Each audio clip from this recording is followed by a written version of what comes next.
Magandang hapon po mga ka-TH.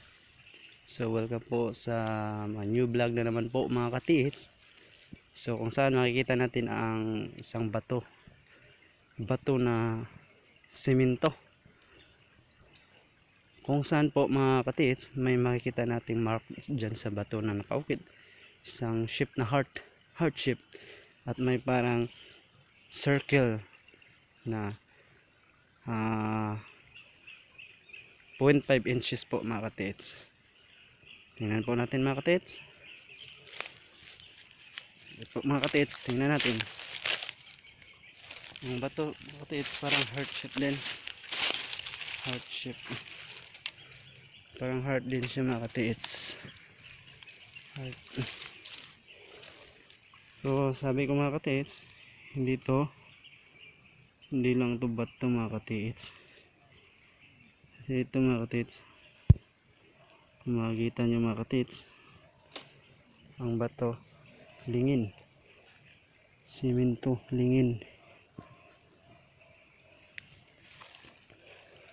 mga ka-TH. Ito po tayo.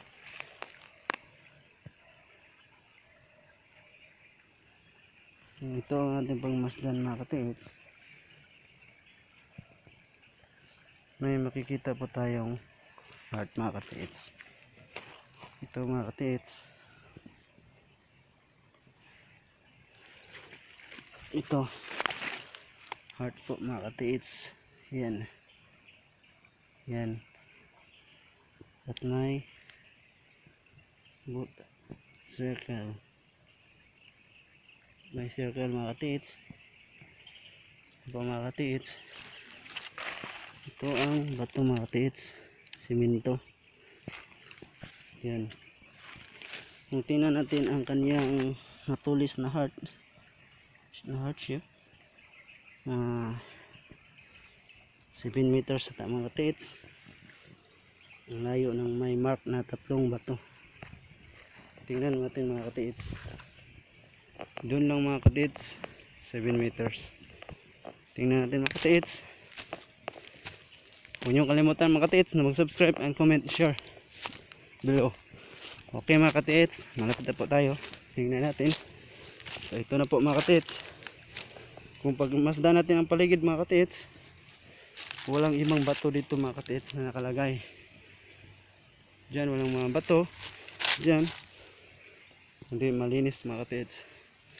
Pero dito sa harap ng mga ka-TH, makikita natin ang 3 bato. Isang bato, pangalawang bato, tatlong bato, triangle. Ito mga bato, ito lang po mga ka-TH ang 3 bato, triangle. So kung tingnan natin ang paligid mga ka-TH, ang area mga ka-TH, pyramid, triangle ang kaniyang shape sa bundok. So ang ibig sabihin po yan mga ka-TH, kung pyramid mga ka-TH, it means under treasure po mga ka-TH. Under treasure po, may deposito talagang binabaon ng mga treasure,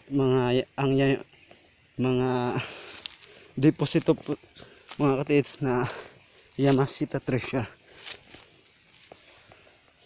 Sino mga ka-TH, nakita nyo naman po mga ka-TH, malinaw talaga. At doon ang bato. Balikan po natin mga ka-TH ang bato mga ka-TH. Tingnan natin maigi mga ka-TH.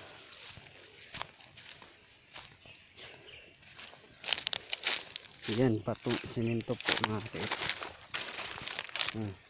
Tingnan natin mga ka-TH, parang heart dito. Yan ang heart shape. Yan mga ka-TH.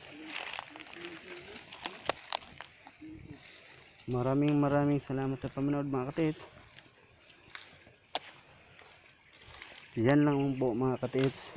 Huwag niyong kalimutang mag-subscribe po mga ka-TH. I-share natin sa mga ka-TH natin. So maraming salamat mga ka-TH. Mag-comment po kayo kung may i-share kayo kung ano ibig sabihin nito. Para sa akin mga katits, mas maganda siguro bibiyakin to mga katits sa ilalim. Pero simento to mga katits, hindi madadaling pagkabasag.